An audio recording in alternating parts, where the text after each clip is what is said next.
یہ جو ہم پڑھتے ہیں کہ سبحان اللہ، اللہ تعالیٰ پاک ہے، کس سے پاک ہے؟ عیبوں سے پاک ہے، کمی کوتاہی اور خامی سے پاک ہے۔ یہ ہمارا ایمان ہے، یہ ہمارا ایمان ہے۔ اب اس ایمان کے برخلاف اگر کوئی جملہ بولا یا ذہن میں عقیدہ اپنایا تو پھر بندہ مسلمان نہیں ہو سکتا، کیونکہ اللہ تعالیٰ کو پاک ماننا عیبوں سے یہ ہمارا ایمان ہے۔ تو اب اس کے اندر چند چیزیں ایسی ہیں کہ جن کی طرف توجہ دینے کی حاجت ہے، وہ یہ ہے کہ بعض لوگ اپنی لا علمی میں یا مستی مذاق کے اندر ایسے جملے بول دیتے ہیں کہ جو اللہ تعالیٰ کی اس شان سبحان اور شان قدوس کے منافی ہوتے ہیں، برخلاف ہوتے ہیں۔ جیسے معاذ اللہ کئی جملے اس طریقے کے ہیں کہ ایک بوڑھا آدمی ہے جو فوت ہی نہیں ہو رہا اور گھر والے اس سے تنگ ہیں، پریشان ہیں، تو بعض لوگ اس طرح کا جملہ بول دیتے ہیں کہ یار خدا تو اس کو بھول گیا، خدا تو اس کو بھول گیا۔ اب دیکھیے اللہ تعالیٰ بھول سے پاک ہے، ہم سبحان اللہ کہتے ہیں، اس کا مطلب اللہ تعالیٰ عیب سے پاک ہے، اور بھول جانا جو ہے خامی ہے، یہ کمی ہے، اور اللہ تعالیٰ کمی کوتاہی سے پاک ہے۔ اب جس نے یہ جملہ کہا کہ اللہ تعالیٰ اس بندے کو بھول گیا ہے، تو بتائیے کہ اس نے اس ہمارے بنیادی اور قطعی عقیدے کا انکار کیا یا نہیں کیا؟ یقیناً کیا، کہ اس نے خدا کو بھول کی طرف منسوب کیا کہ خدا بھول گیا۔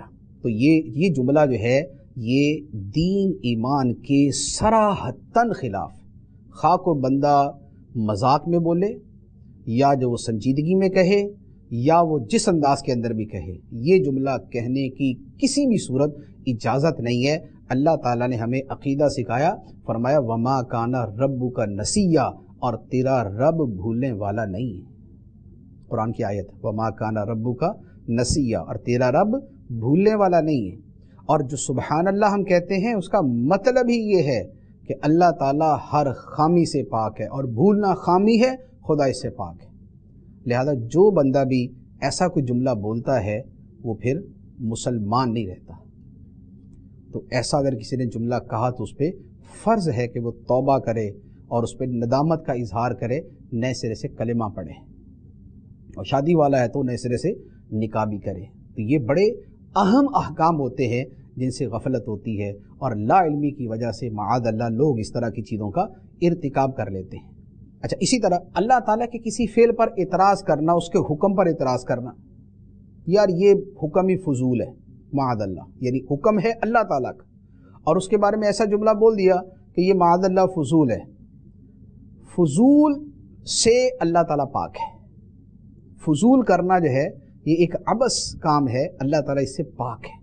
اب اگر ایسی بات کہی تو یہ سیدھا جو ہے یہ اسلام اور ایمان کے منافی اور برخلاف بات کہی۔ اچھا، اسی طریقے سے بعض لوگ معاذ اللہ ایسا جملہ بول دیتے ہیں ظلم خدا کا، یہ تو ظلم ہے، یعنی اللہ تعالیٰ نے وہ کام کیا اور کوئی بول دیتا ہے یہ تو ظلم خدا کا۔ ایک ہے غضب خدا کا، غضب خدا کا جو ہے یہ تو ایک صحیح جملہ ہے، اس میں کوئی ایسا مسئلہ نہیں ہے، لیکن اللہ تعالیٰ ظلم سے پاک ہے، کیونکہ ظلم عیب ہے، ظلم عیب ہے، یہ تو ایک جو ہے وہ ایسی یہ برائی ہے یہ، اور اللہ تعالیٰ اس سے پاک ہے، لہذا ایسا جملہ اللہ تعالیٰ کے لیے نہیں بول سکتے۔ اچھا، اسی طرح اللہ تعالیٰ پر اعتراض کرنا کہ جس میں حقیقتاً اعتراض ہی سیدھا ہوتا ہے، جیسے اس طرح کے جملے ہوتے ہیں، اس طرح کے گانے ہوتے ہیں کہ جن کے اندر اللہ تعالیٰ کے احکام پہ، اس کے کام پر اعتراض کیا جاتا ہے، تو جو اعتراض ہے وہ بھی اسلام کے منافی ہے۔ اسی طریقے سے اللہ تعالیٰ کے لیے لا علمی کے جملے بولنا، اس طرح گانے ہیں، خدا بھی نہ جانے تو ہم کیسے جانیں۔ اب خدا بھی نہ جانے تو ہم کیسے جانیں؟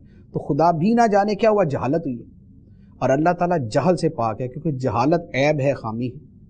تو یہ چند ایک چیزیں ہیں کہ جن کا سمجھنا، جاننا، سیکھنا بڑا ضروری ہے۔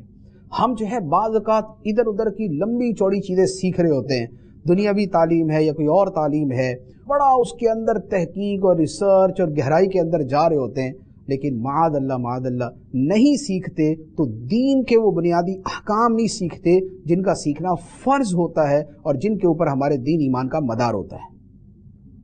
لہٰذا ان چیزوں کا بہت زیادہ خیال رکھنے کی حاجت ہے۔ ہم اللہ تعالیٰ کو قدوس مانتے ہیں، ہم اسے سبحان مانتے ہیں، وہ پاک ہے ہر عیب سے، ہر خامی سے، ہر کوتاہی سے، ہر نقص سے، ہر بری شے سے۔ لہذا اب کوئی جملہ بھی اس کے برخلاف کہیں گے تو وہ سیدھا سیدھا اس تسبیح کے خلاف ہوگا، وہ قرآن کی آیتوں کے خلاف ہوگا، وہ ہمارے دین اور ایمان کے خلاف ہوگا۔ تو اس سے بہت زیادہ اس کے اندر کانشیس رہنے کی اور محتاط رہنے کی حاجت ہوتی ہے۔